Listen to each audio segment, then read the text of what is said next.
Thank you for watching the Finance and Affirmations podcast. I appreciate you being here. Make sure you click the subscribe button so you'll be alerted when I post new content. Enjoy the episode.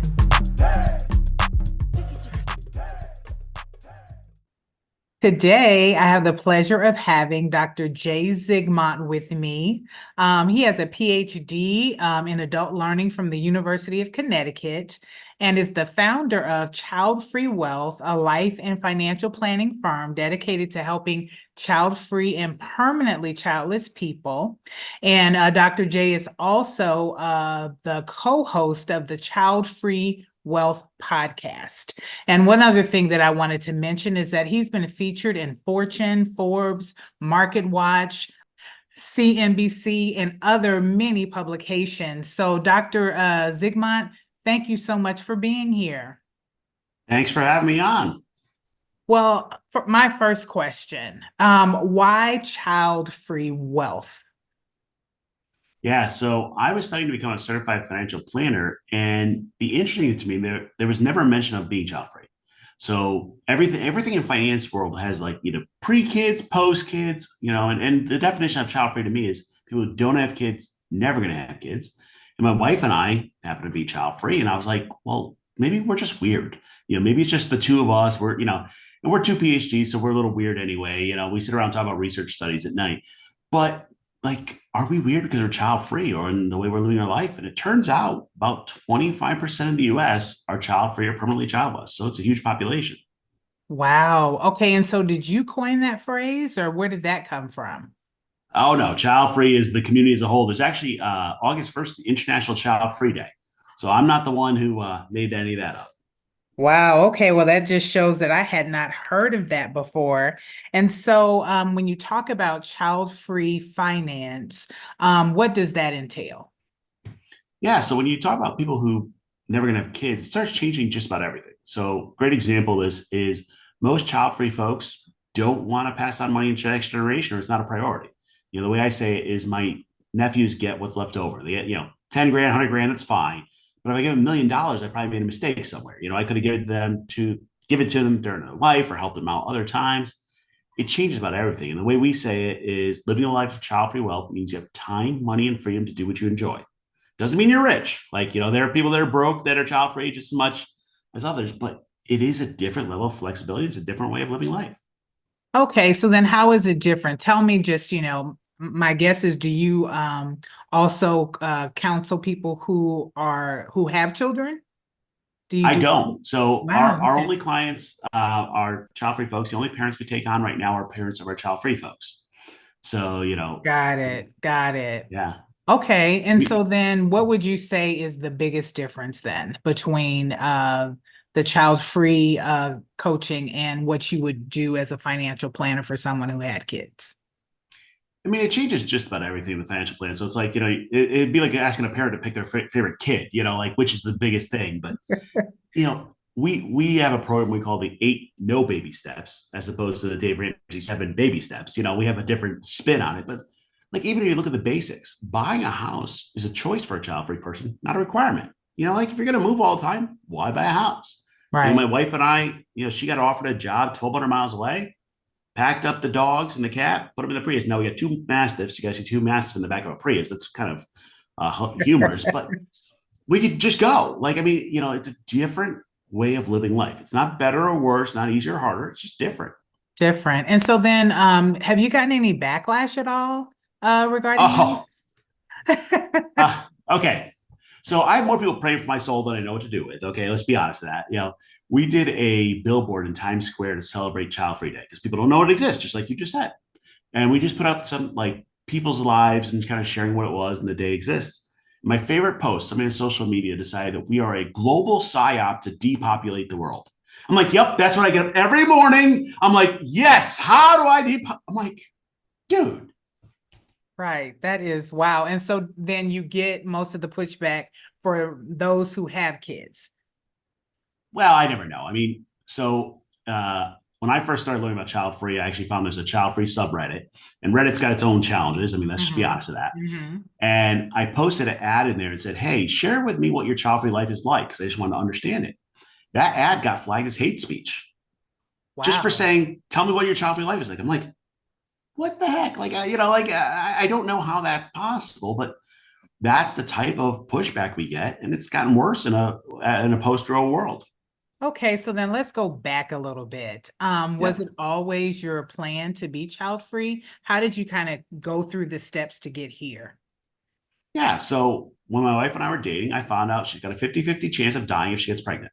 Mm, Okay, that like, I'm sorry, I made my choice. Like, you know, and some people it's by choice, some people not, and we all have different paths. But when you ask people kind of why did they choose to be child free, they all have pretty well thought out reasons. Most people, when I did a survey on this, had more than one reason. Some is just like didn't want to have kids, and that's fine.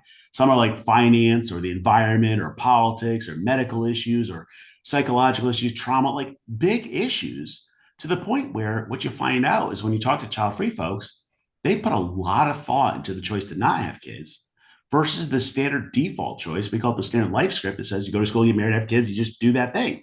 It's the American dream that says you have 2.5 kids, the house, the white picket fence. Well, when you decide to live a different life, it comes with challenges. The hardest part of being child free is probably the judgment from others. wow. And that's a good point that you make. Because I just never, I never think about it. And so then to then apply that to the financial piece is just something that, I would have never thought about before. And so then how did you become a financial planner? Was that always the plan, or how did you get to that point?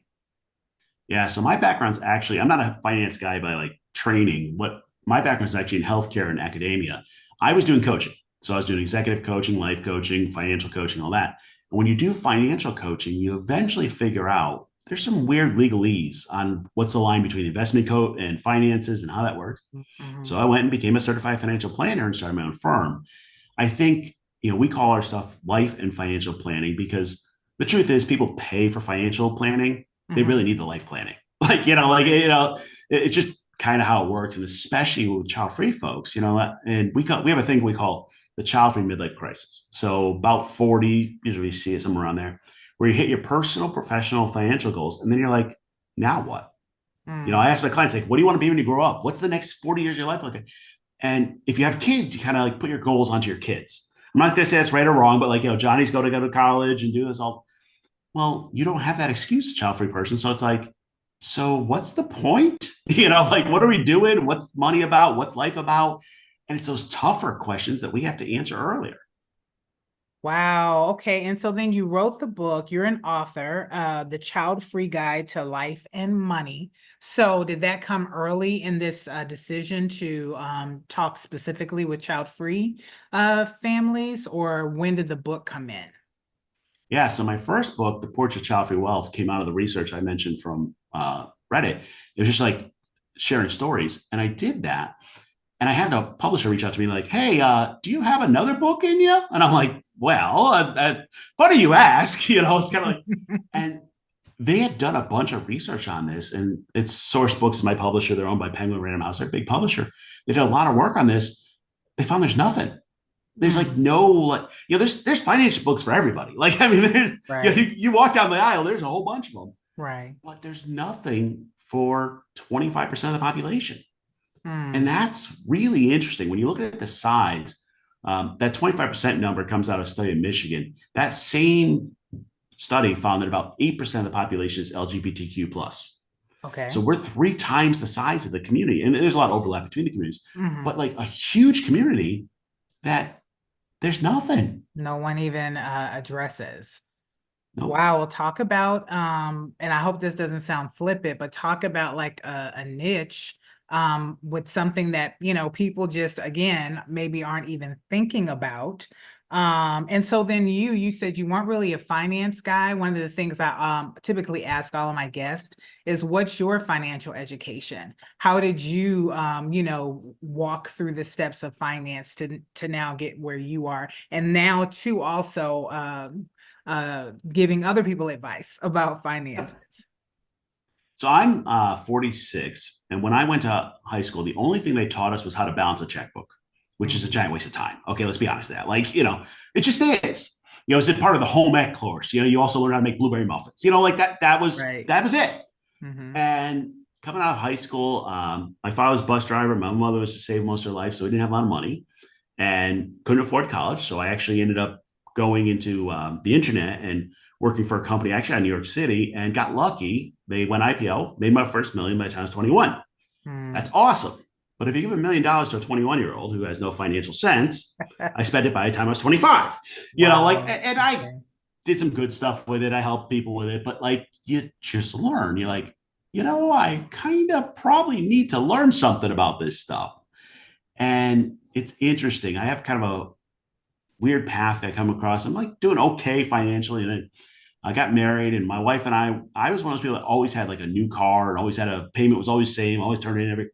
But a couple of years in, my wife paid off her car. I was like, you can pay off a car? Like, wait, what? And I actually got turned on to like the Dave Ramsey no debt world and started learning about debt and all. And I started realizing, there's a lot of people like me who really could use some good financial education. My background's in adult learning, so I can actually help people. And about 80% of your success with finances are your behaviors, your ways of Mm-hmm. thinking. It's not the Mm-hmm. numbers. Right. And literally that's my research area. That's what I do. I was like, let me see if I can put these two together. And yeah, if you come to me and you want like the super mathy answer of like the equations of stuff, I'm probably not going to do that well. But if you want to come to me and like, okay, I actually want to change my mindset around money, Mm. that's what I do. Wonderful. So can you talk about that a little bit? Because that's definitely something that I like to talk about. And so, you've been doing this for a while. What are the things that typically that you have to deal with as it relates to mindset? Yeah. I actually find with my clients, I spend more time talking about spending money than saving money. And that's going to sound a little weird. Hmm. Um, for my clients who are really trying to die with zero, I'm going, okay, who do you want to give the money to? How do you want to spend it? How do you want to enjoy your money? Because there actually is a point where you can earn too much money. And that sounds weird, but kind of like there is a point where it's not helping you. And let me give you an example of this. I'll talk to folks and they're like, hey, I got this great job. I've been working forever. I'm making 100,000, 150,000. I'm making like six figures, doing well. Okay. But I hate my job. I'm like, well, so what you just told me is for $100,000, you're willing to be miserable. Hmm. And they go, well, I didn't say that, but I'm not, no, you just did. Like, that's literally what you just said. And it becomes this discussion about, hey, are you really enjoying what you're doing? Is the money really helping you? Or can you find a different passion? We have a process we call the gardener and the rose. And my wife and I embrace this, which is in a couple, one person is providing support, one person's growing, where we can take turns in those roles. But you can really follow your passions rather than just following the dollars. Now, that's going to sound weird. If you're in rent and ramen stage where you like barely make ends meet, yeah, no, you just need money. Okay, like that is the truth. Right. Then at some point, you have to get out of that rent and ramen mindset Hmm. and go, no, I'm good. I'm safe. What do I want the next 40 years of my life to look like? And I have people, I had somebody, I don't know why, we've had a lot of folks that want to like quit their job and become an author. And I had somebody do this, and she was on my podcast telling her story. And she had a state job, nice and stable with a pension, but kind of like not so great of a job. Okay. Like, I mean, let's be real, working, Okay. those are never the best jobs.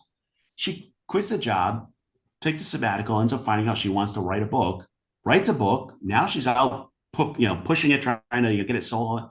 She is happier than ever. Now, the problem with an authorship is you either make like no money or lots of money. There's nowhere in between, but happier than ever. And that's the point. The way we say it is we try to make sure people simplify their finances so their life can be amazing.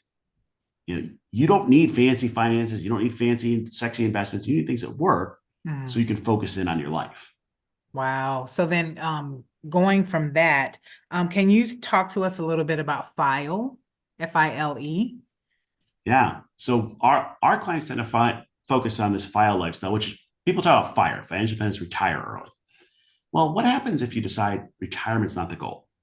Mm. File's more, if FIRE's an on-off switch for work, file's more of a dinner switch. It's kind of like, let me do the right work at the right time. Let me invest in myself in my life. I had somebody who I don't know why I've had a few of these want to go back to school and then become a librarian. Well, here's the thing: librarians don't make a lot of money, but they enjoy the job. Oh, I mean, like it's a different way of looking. And the goal then is not to retire. The goal is to find something I enjoy and maybe cut back a little. Or, I was working with somebody who's a therapist, and she's like, well, instead of working 4 days a week with clients, I'll work two. Like, that's a different way of thinking about it. Because what happens is in the fire community, I like a lot of the stuff they do. The problem is it becomes a point where, like, what happens when you actually do retire? What are you retiring to? Like, what's that next chapter of your life? And people will go into retirement, and like about a year later, you'll run out of TV shows because you like run through everything Netflix. Like, by the way, that's about how long it takes. About 1 year, you've gone through all the shows, and then you're like, so I got 40 more years left. What do I do? Right. And that's where if retirement's not your goal, it actually changes your financial plan and you can make choices. Like I had somebody the other day, it's like, okay, they're saving towards retirement, they're doing great. I was like, is that bringing more happiness to you? And they go, no. I said, your numbers are fine. What if we took the extra money you have each month and we put a third towards retirement, a third towards travel, because that's your passion, and a third towards giving, because that's where your heart is. And they're like, yeah, that would get me going. I'm like, Yeah. okay, it slowed down your retirement, but it improved your life. Right. And if retirement's not the goal, well, who cares about slowing down your retirement? Right. So then about just the, like you said, simplicity and the overall happiness. I know one of the things that I'm trying to focus on is doing the things that truly bring me joy. And a lot of times that's not your 9 to 5. That's why so many people have side gigs and stuff like that. And so doing this work, what would you say has been the most rewarding part of it? You know, I'm very fortunate. So we work with our clients, we meet them on a monthly basis. We get to be part of their life. And there's so many cases where I see people come in freaking out about money. We get done with them. They're like, I'm good. And like just that moment, like, I'm good. Okay, cool. Now what do you want? I don't know. That's okay. Like it's okay to not know what's next, but like just that peace of mind. And Mm, what I find is people believe like if I hit a magic number, if I hit $1 million or $2 million or whatever salary, I'll be good. No, your comfort with your money is actually understanding it, working through it, mm, not worrying about it. If I can get some people, and I've done this where like they start with me like they're up at night worried about their money. And 6 months later, they're like, I don't really think about it. That is amazing. yeah. Like I want them to think about their finances like twice a year. You like check it, like, yep, money's still there, cool, and just go live their life. And that is not about like, oh, I got to earn more money or I got to make more money. It's like just being comfortable with it. Yeah. And so for you then, whatever you feel comfortable sharing for you, what is that passion? Is it doing this for you, or is it something else that you're looking toward? Yeah, so I hit the child-free midlife crisis hard at about 40. I was actually for a while I had a maple syrup farm. I was out like cutting firewood. Like okay, yeah, it seems a little weird. A guy with a PhD out here, running a tractor or whatever, but like it was just cool. It was fun. Okay, Mhm, mhm. and I'm on the tractor and I got a text from one of my friends, and one of my friends from high school passed from cancer. Aw. And I was like, it was my first like high school friend that I lost to something like that. I'm like, what the heck am I doing? Like what's this Mhm. next chapter? And I'm a very goal driven person, and I had hit all my goals, and now I was like, what's next? And what I found was where my passion is helping other people get to their goals. How Mhm. can I get up each morning, help people learn, and help people get to their goals? And that's what gets me up in the morning. And I didn't know at the time it was going to serve child free folks. I was just kind of like, I'm going to go help people get to their goals. When I got to the child free part, I realized, okay, here's an underserved, underrepresented minority group Huh? that I can help get to their goals. And now, by the Mhm. way, let's be straight. I'm the white man here. I'm a straight man. I'm talking about being a part of a minority group. I am technically, Mhm. but like these people are not being served well, and in some cases being judged, and like a lot of negatives come with it. I can get up each morning and help them. That's big. I mean, you Yeah. know, at the same time, it's daunting. So one of the problems we're trying to solve is who makes decisions for you when you're child free. Your power of attorneys, your executive, like we have next again. It's a big issue, Right. and it's something the whole community. And I've been working on it for 2 years trying to find a solution. I think we got one we're working on, going to launch the end of the year. And with that solution in a company, we're out there kind of serving folks, and there's probably about like 4 million child free millionaires that can afford our service. I mean, it's just honest. You got to have some money to afford it. It's about 4 million out there. If we do great as a company, like beat every goal, we'll be able to serve 1% of those. That's Hmm. 40,000 people. Mm-hmm.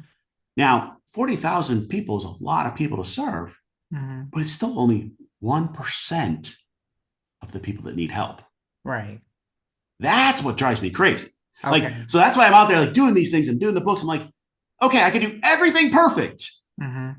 and still only make a difference for 1%.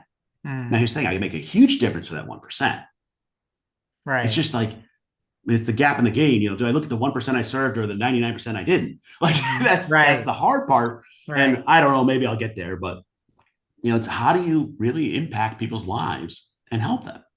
Yeah. And so then you're a coach, you're a financial planner, you are an author, you have done many things. And so what I always try to end with is how would you affirm someone um, who is child free? They are struggling with their finances and they just don't see any, hope anytime soon. How would you affirm them? Yeah. First of all, my first thing is I've been there, and people always like when they reach out to us, they're always kind of a little shy about sharing their issues and all that.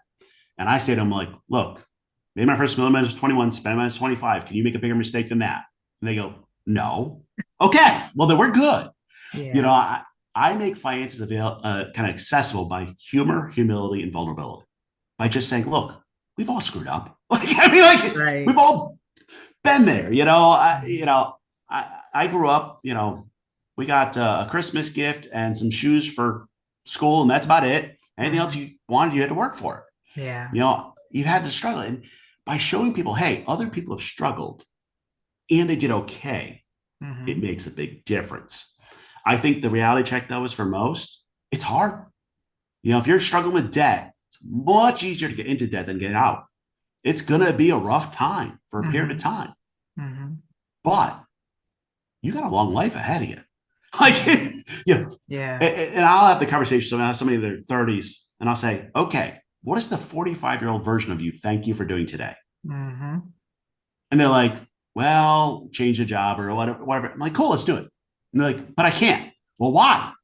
Let's do it. Let's figure out how to do it and get past those mental blocks. And I call it head trash, just that stuff that's holding you back and go, why? Why can't you? Now, by the way, income disparity is real, housing issues. There's a whole lot of, there's huge systemic things that we're fighting. That doesn't mean we got to let it win. Right. And that's the hard part. I probably do my best work because I came out of healthcare with folks that are struggling with healthcare bills or, disabilities, other things. Hmm. And the hard part is many of them can't afford it. So we offer some pro bono. We do some things for them. We have a course. And I'll dig in with these folks. And they're like, yeah, I got $100,000 medical bill. I'm like, cool. Are you healthy? Yep. All right, we're good. And they're like, wait a minute, what do you mean? I'm like, we'll take care of it. We'll figure it out. I had somebody, six-figure medical bill. I said, all right, we're going to go to the financial aid office at the hospital. Like, that exists? I'm like, yep, we're going to go to talk to them. And the financial aid office, in the end, the answer was, you're going to pay $20 a month to this bill. I said, okay, for how long? Pretty much life. Okay. Like, Right. I'm like, I'm okay with that. Like, seriously, here's your $20 to go away. Right. Right. you know, but it went from, oh, I've got $100,000 bill. The world's coming to an end. What am I going to do? To Hmm. here's your $20 to go away. like, you Yeah, know, that's actually a liberating thought, because I know for me, debt is like, I don't want it. I want yeah, it away from me as much as possible. But that is a really good way to look at it, especially if your creditor is like, hey, $20 a month, then then it breaks it down into something that's doable. And even though it may take, like you said, the rest of your life, it takes a whole lot of the stress away. Like just hearing yeah, you say that, because I got anxious when you said $100,000 medical bill, and it just gave me some, freedom and like, okay, yeah, that's a different way yeah. to look at it. One of the hospitals locally I had seen, they had actually got in trouble because they started like seizing people's houses for these big bills and all that. And, so I'm like, okay, guess what? We're going to use that bad press they just got to then go negotiate with them. Like, I don't know what you do when you got $100,000 medical bill and you're making 40 grand a year. Like, Right, there's no math. right. So we're going to go to them and say, hey, we got to do something. Yeah. And I'm a no debt person. That's kind of the way we do it. But I'm not going to pay that off. I'm just not. Mm-hmm. It's gotten the same way with some of the student loan stuff. I had somebody with $300,000 student loans. Student loans, yeah. I'm like, okay, you're on the 25-year forgiveness path. We're going to go on the save plan. We're going to set it away. And it's their problem. Like it's, I'm not saying don't pay your debts. I'm just saying sometimes there's no way. I mean, I really think the idea that we're telling an 18-year-old you could take out $100,000 in loans is just ridiculous. Okay, that's the system's broken. And I come out of academia, like I got a PhD, I've done it, but we need to think of it differently. I mean, I went from no degree to PhD. I did the whole thing in 5.5 years, and it cost me less than $9,000. Wow. There's ways to do it. Yeah. But yeah. When the answer is for an 18-year-old, just sign here and you got college. Right. And I'm not exaggerating by saying $100,000. I mean, like out of school, out of state schools now are $70,000, $80,000 when you add up tuition fees per year. Per year. That's ridiculous. Yes. Yes. I know a couple of people personally who have over $100,000 in student loan debts and aren't making anywhere near that type of money to be able to pay it off. So definitely understand people's mindset when it comes to that.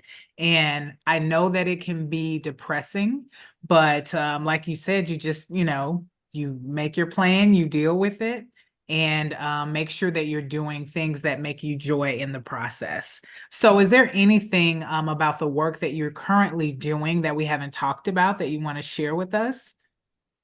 Yeah, the other one I'm doing, kind of interesting. We just launched this. We actually now offer a checkup. So we started offering, okay, if you drive a car, you take your car for an oil change. You get your oil change, but they tell you like your wipers need help, your tires need they do this like checkup. And I was like, why don't we do that for finance? Like, what happens if you could just like meet with a financial professional and like get the dipstick? Like, how am I doing? So we started offering this, and people are loving it because it's really like, okay, you've been doing things the way you've been doing it. How does it fit from a financial standpoint, from a child-free standpoint? Like, how does that change? Like, I'm a big fan of people being able to do most of the stuff by themselves. Tax planning, you're not going to be able to do some of the other things. But hey, how about you grab some time with a financial planner and just have them look at it? Yeah, it costs money. We charge $500, but we go through everything, like what your insurance, what your taxes, what you're investing, and people go, "Wow, I'm doing okay."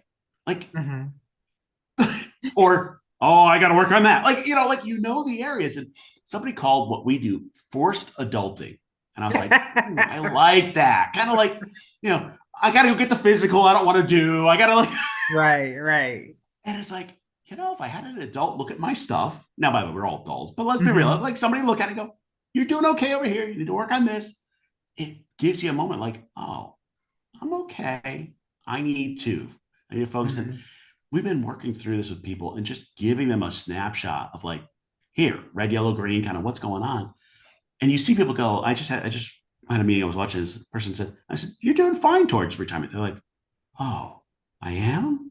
Like, yeah, you're good. Like, what I read this article that says I have to have this by this. I'm like, that's not for you. That's a general like article they're writing, where instead we can look at it and go, you're okay. Yeah. Like, that's just that moment of just like, you're fine. Now what? And you could just see people relax. Wow. And so you said you've already started offering that? We do, yes. Okay.